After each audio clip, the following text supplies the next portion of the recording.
Morning 10th class Hindi medium students, most welcome in this video. देखिए बेटा, पिछले video में हम बात कर रहे थे प्रतिवर्ती क्रिया एवं प्रतिवर्ती चाप। प्रतिवर्ती क्रिया के बारे में आपने पढ़ा कि पर्यावरण में किसी घटना के फलस्वरूप घटित होने वाली क्रिया के प्रति अनुक्रिया को प्रतिवर्ती क्रिया कहते हैं, जिसके आपने उदाहरण देखे और उनको समझे भी। फिर आपने पढ़ा प्रतिवर्ती चाप कि प्रतिवर्ती क्रिया का जो मार्ग है, प्रतिवर्ती क्रिया का मार्ग वो प्रतिवर्ती चाप कहलाता है, जिसका अध्ययन आपने चित्र के माध्यम से किया था। ठीक है, आज मैं थोड़ा आगे चल रहा हूं। आज मैं आपसे बात करता हूं तंत्रिका तंत्र। देखिए,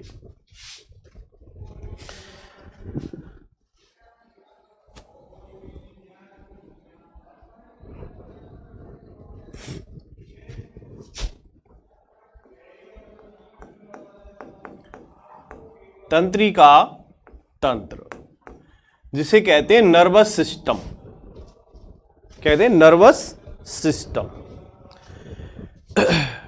तंत्रिका तंत्र की क्रियात्मक व संरचनात्मक इकाई होती है न्यूरॉन, या हम जिसे कहते हैं तंत्रिका कोशिका। और तंत्रिका कोशिकाओं से मिलकर बनते हैं तंत्रिका ऊतक, और तंत्रिका ऊतक का जटिलतम रूप या एक समूह के रूप में कार्य करना तंत्रिका तंत्र कहलाता है। अब यदि मैं बात करूं मानव तंत्रिका तंत्र, मानव तंत्रिका तंत्र को तीन प्रमुख भागों में बांटकर इसका अध्ययन किया जाता है। तो मानव जो तंत्रिका तंत्र है, इसको तीन भागों में बांटकर इसका अध्ययन किया जाता है। नंबर 1, केंद्रीय तंत्रिका तंत्र, central nervous system, CNS। Number 2,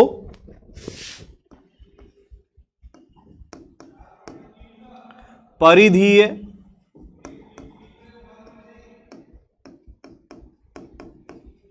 तंत्रिका तंत्र, इसे कहते हैं peripheral nervous system, PNS, CNS and PNS। तीसरा होता है स्वायत्त तंत्रिका तंत्र, इसे कहते हैं ऑटोनॉमस नर्वस सिस्टम, ANS। देखिए बेटा, वैसे हम इसको दो भागों में बांटकर भी अध्ययन कर सकते हैं, लेकिन आपके सिलेबस के अकॉर्डिंग चले हम तो यहां पर इसको तीन भागों में बांटा है: केंद्रीय तंत्रिका तंत्र, परिधीय तंत्रिका तंत्र और स्वायत्त तंत्रिका तंत्र। अब आपके सिलेबस में देखें तो स्वायत्त और परिधीय दोनों ही तंत्रिका तंत्र नहीं है। हमें क्या पढ़ना है? केंद्रीय तंत्रिका तंत्र। लेकिन इनके बारे में थोड़ी जानकारी मैं आपको बताऊंगा कि ये क्या है, जानना जरूरी है। सिलेबस में नहीं है तब भी उससे संबंधित चीज पढ़ना जरूरी होता है, नॉलेज के लिए और आगे भविष्य के लिए भी। तो देखिए बेटा, तंत्रिका तंत्र को हम तीन भागों में बांटकर इसकी स्टडी करते हैं: केंद्रीय तंत्रिका तंत्र, परिधीय तंत्रिका तंत्र और तीसरा स्वायत्त तंत्रिका तंत्र। केंद्रीय तंत्रिका तंत्र दो अंगों से मिलकर बना है, जिसमें पहला अंग है मस्तिष्क और दूसरा मेरुरज्जु। यानी मस्तिष्क तथा मेरुरज्जु मिलकर केंद्रीय तंत्रिका तंत्र बनाते हैं। मस्तिष्क और मेरुरज्जु दोनों मिलकर बनाते हैं केंद्रीय तंत्रिका तंत्र। ठीक है, परिधीय तंत्रिका तंत्र ये क्या है?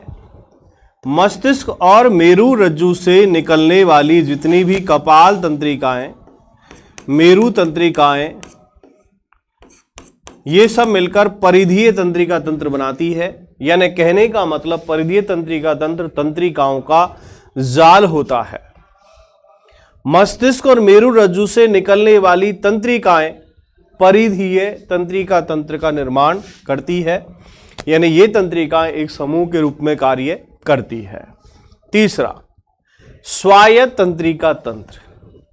स्वायत्त यानी ये दोनों जो तंत्र हैं, यदि हम स्वायत्त तंत्रिका तंत्र देखें, एक तरह से कायिक तंत्रिका तंत्र है, कायिक तंत्रिका तंत्र का भाग है। स्वायत्त तंत्रिका तंत्र यह यानी एक समस्थैतिक शरीर के संतुलन के आधार पर यह काम करता है, नाम है स्वायत्त। आवश्यकता के अनुसार यह तंत्रिका तंत्र काम करता है। इस तंत्रिका तंत्र को दो भागों में बांटकर इसका अध्ययन करते हैं। इसका एक भाग होता है अनुकंपी तंत्रिका तंत्र और दूसरा होता है परानुकंपी तंत्रिका तंत्र। देखिए थोड़ी सी जानकारी। अनुकंपी तंत्रिका तंत्र यानी मानव शरीर या कोई भी जीव जिसके अंदर पूरी तरह मस्तिष्क विकसित है, तो ये जो अनुकंपी तंत्रिका तंत्र है, एक तरह से हम देखें तो जब हमारा शरीर एक तरह से एक्टिव कंडीशन में होता है, क्रियाशीलता के समय होता है, तो यह हमारे शरीर का एक तरह से कंप्लीट समस्थैतिक यानी संतुलन समन्वय बनाने का काम करता है। आपातकालीन परिस्थिति में भी विभिन्न प्रकार के कार्यों का नियंत्रण अनुकंपी तंत्रिका तंत्र के द्वारा किया जाता है। दूसरा, परानुकंपी। परानुकंपी तंत्रिका तंत्र जब हम शिथिल अवस्था में होते हैं, विश्राम की अवस्था में होते हैं, शयन अवस्था में होते हैं, उस दौरान परानुकंपी तंत्रिका तंत्र विभिन्न प्रकार के कार्यों का संचालन करता है। यानी उस समय हमारे शरीर की जो क्रियाएं हैं वो सब शिथिल रहती हैं, धीमी गति से कार्य करती है। तो उस दौरान परानुकंपी तंत्रिका तंत्र अपना कार्य करता है। तो ये बेटा पूरा तंत्रिका तंत्र का पार्ट है। अब इनमें से हमें जो पढ़ना है उसकी हम बात एक एक करके करेंगे, ठीक है। तो आप यहां देख रहे हैं तंत्रिका तंत्र के भाग। अब मैं आगे चलता हूं। आपने क्लियर यहां से कर लिया कि तंत्रिका तंत्र के तीन भाग, केंद्रीय, परिधीय, स्वायत्त। केंद्रीय तंत्रिका तंत्र दो भागों से बना है, मस्तिष्क और मेरुरज्जु। परिधीय तंत्रिका तंत्र जो तंत्रिकाओं से मिलकर बना है, मस्तिष्क और मेरुरज्जु से तंत्रिकाएं निकलती है। स्वायत्त तंत्रिका तंत्र के दो भाग हैं, अनुकंपी और परानुकंपी, यानी sympathetic and parasympathetic nervous system.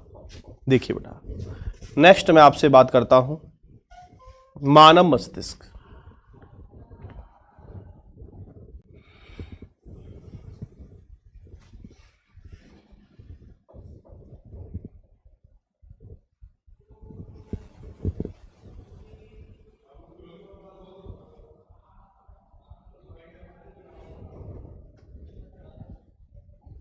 देखिए बेटा,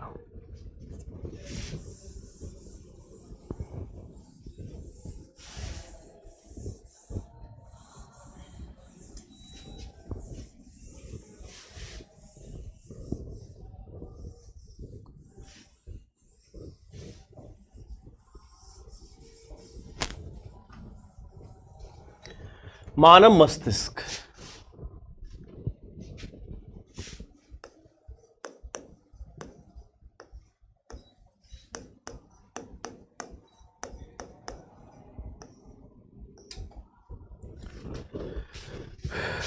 देखिए बेटा,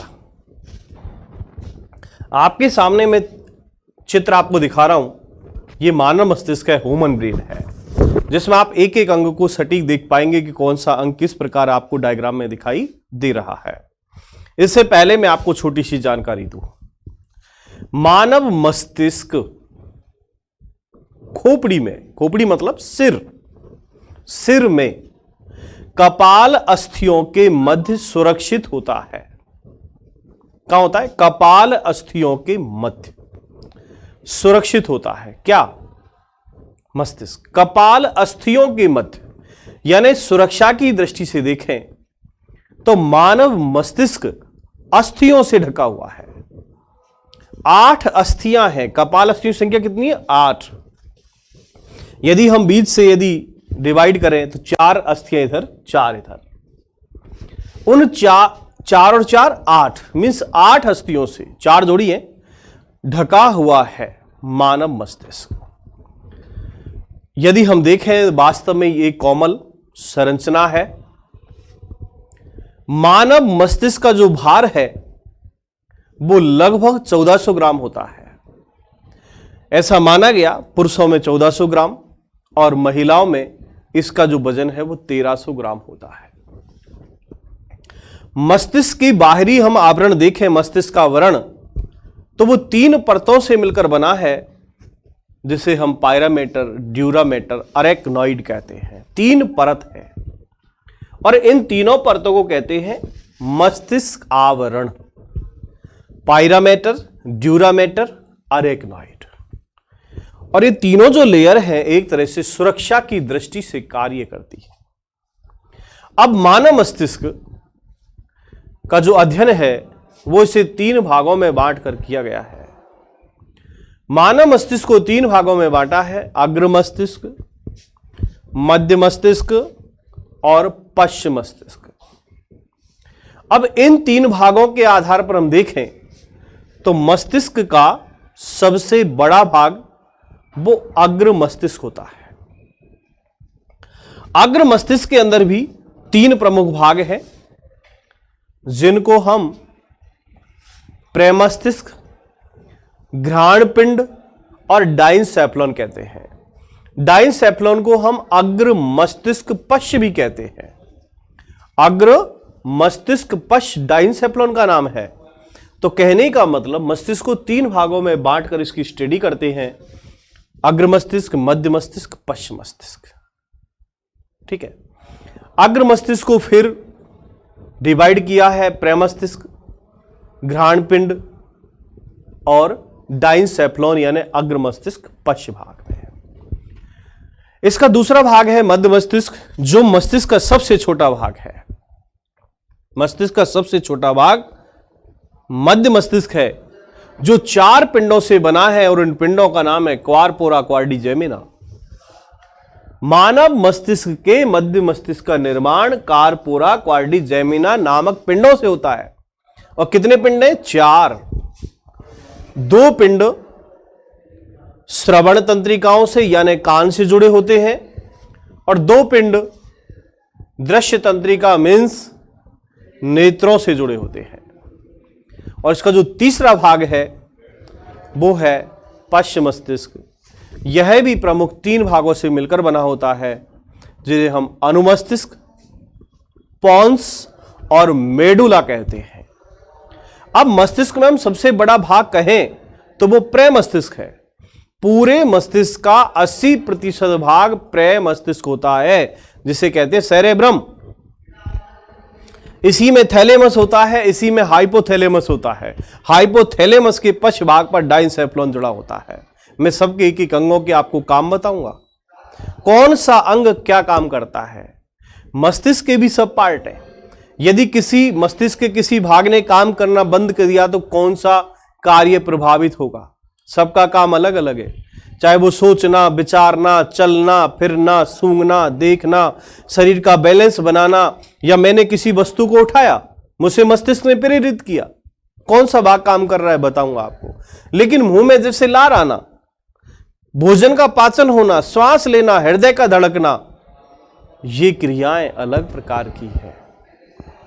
ये अनैच्छिक क्रियाएं हैं। इन वॉलंटरी एक्शन अनैच्छिक, इनको नियंत्रित भी मस्तिष्क का भाग यानी मेडुला करता है। मैं एक एक पार्ट की बात करूंगा। देखिए आपके सामने आपको डायग्राम दिख रहा है, देखिएगा बेटा, एक एक पार्ट देखिएगा।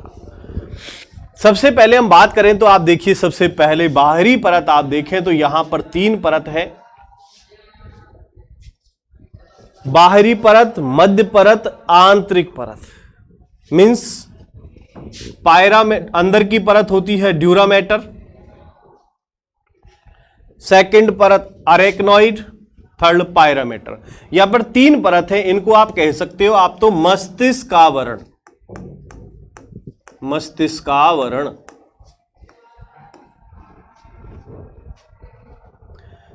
अब इन 3 परतों के नीचे हम देखें अंदर की भाग पे आ जाओ आप, बाहर से केवल संरचनाएं, बाकी अंदर देखें आप।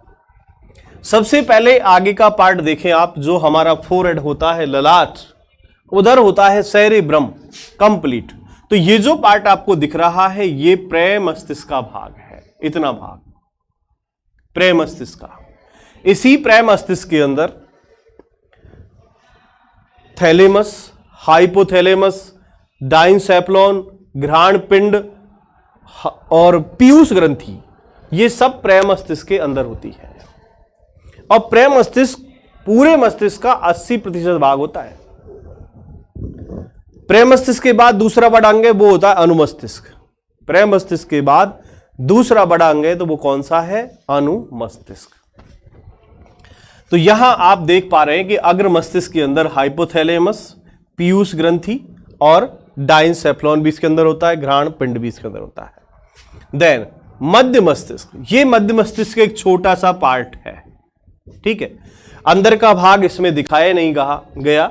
ये जो मध्य मस्तिष्क, इसमें 4 पिंड हैं, कार्पोरा क्वाड्रिजेमिना 4 पिंड हैं, जिसके 2 पिंड कानों से जुड़े हैं और 2 पिंड आंखों से जुड़े हैं। मीन्स मध्य मस्तिष्क का काम सुनना और देखना है। यदि मध्य मस्तिष्क ने काम बंद किया तो आंख और कान ये काम नहीं करेंगे, ठीक है।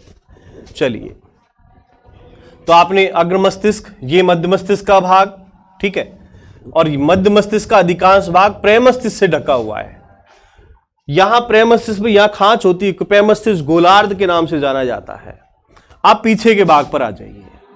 ये पूरा जो है मध्य मस्तिष्क और अग्र मस्तिष्क आप कंप्लीट होता है, वहीं से शुरू हो जाता है पश्चिम मस्तिष्क। तो ये जो भाग दिख रहा है ये आपका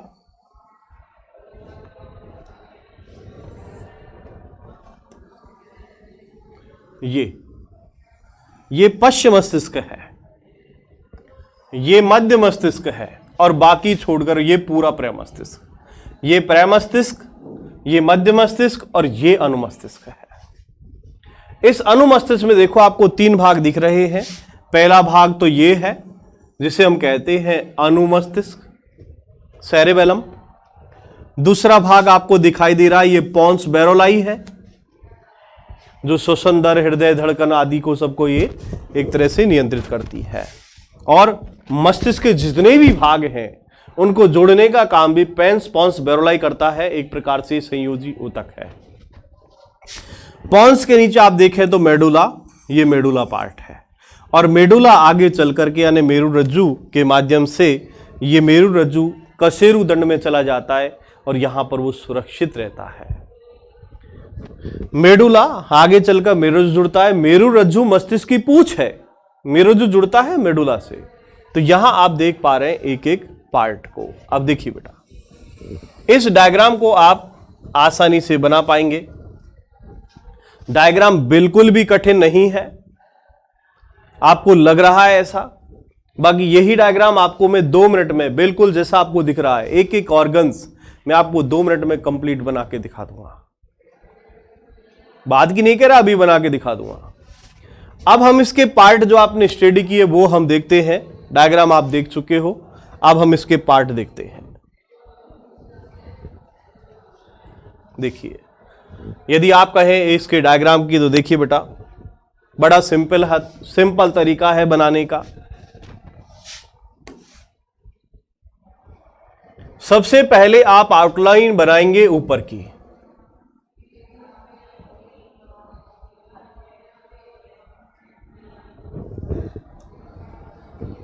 देखिए, आप ऐसी आउटलाइन, इस पर 3 लाइन खींचेंगे क्योंकि 3 परत है, और 3 लाइन खींचने के बाद देखो बेटा, ये जो भाग है ना, इसको तो जोड़ेंगे आप अनुमस्तिष्क से, और अनुमस्तिष्क के अंदर इसकी जो तंत्रिकाएं हैं वो इस प्रकार हो जाती हैं, ठीक है।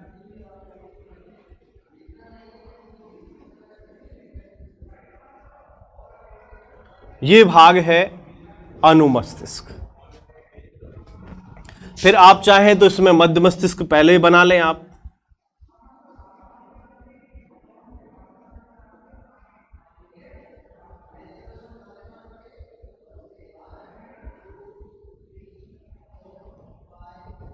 ये मध्य मस्तिष्क का भाग, और इसी सिरे पर यहां से जुड़ता है डाइनसेफ्लॉन।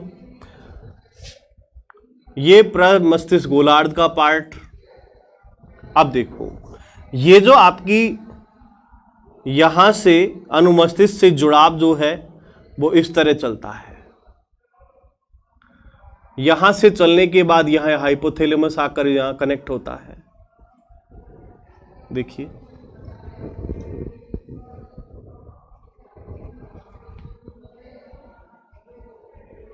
ये पीयूष ग्रंथि है, ये पॉन्स भाग, ये मेडुला, और मेडुला से जुड़ने के बाद ही मेरु रज्जु में इस तरह कनेक्ट हो जाता है। देखिए, अंग देखिएगा एक एक।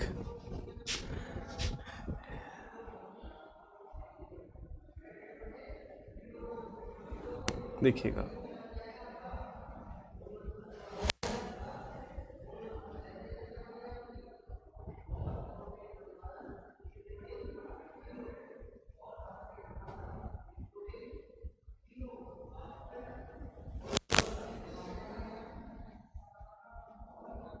देखिएगा,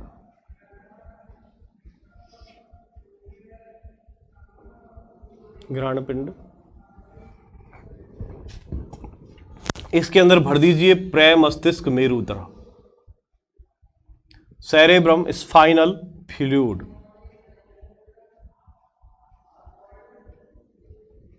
ये क्रेनम पूरा इस तरह बना होता है।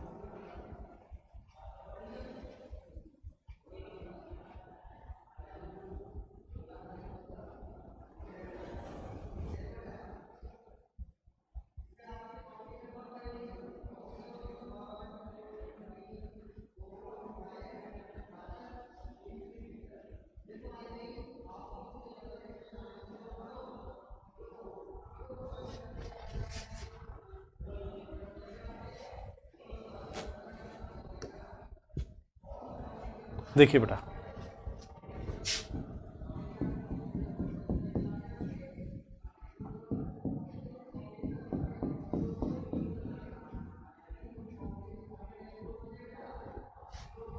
आपने देखा होगा किस तरह बना। अब आप इसके अंदर एक एक अंग देख लो, आप बनाने में कितना टाइम लगा, कैसे आपको ये स्पाइनल कॉर्ड है, मेरु रज्जु, ठीक, ये जो भाग होता है कंप्लीट, ये होता है मेडुला, ये भाग होता है पॉन्स बेरोलाई, ये है पीयूष ग्रंथि, ये जो पार्ट होता है हाइपोथैलेमस,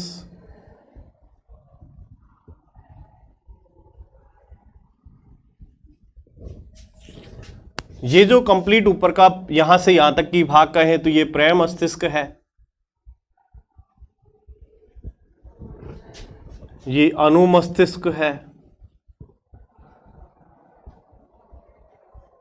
देखिए ये मध्य मस्तिष्क है,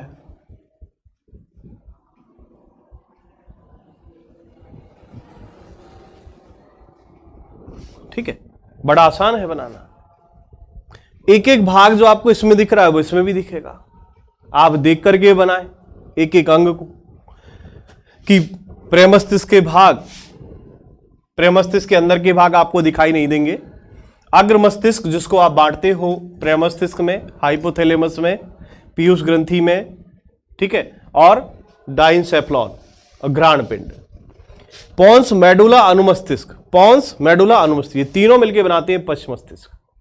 और मध्य मस्तिष्क जो आपको दिख रहा है सबसे छोटा भाग है, प्रमस्तिष्क से ढका हुआ है। तो यहां बेटा आपको मैंने कंप्लीट एक डायग्राम के द्वारा कंप्लीट आपने मानव मस्तिष्क को समझा, इसके एक पार्ट को समझा, और कहीं भी आपको डाउट लगे तो आप पूछ सकते हैं किसी भी ऑर्गन के बारे में। अब इसके एक एक अंग के फंक्शन क्या है, वो फंक्शन की मैं आपसे बात करना चाहूंगा कि कौन सा अंग क्या काम करता है। तो अभी आप केवल इसमें एक स्ट्रक्चर समझेंगे कि स्ट्रक्चर किस प्रकार की है, कौन कौन से अंग है, कहां पर स्थित है, कोमल अंग है, कपाल अस्थियों में सुरक्षित है, वजन 1400 ग्राम है, 3 भागों में बांटा है, अग्र, मध्य और पश्च, और इनके भी भाग हैं। सबके कार्यों की बात करूंगा एक एक को। तो अभी आप आज के वीडियो में सबसे पहले तंत्रिका तंत्र पढ़ें, उसके बाद मानव मस्तिष्क का डायग्राम बनाकर इसकी स्टडी करें। अब मैं इसके फंक्शन संरचना आपने आज कंप्लीट कर ली है, मैं इसके कार्य की बात नेक्स्ट वीडियो में करूंगा। आज के लिए इतना ही। Thank you for watching.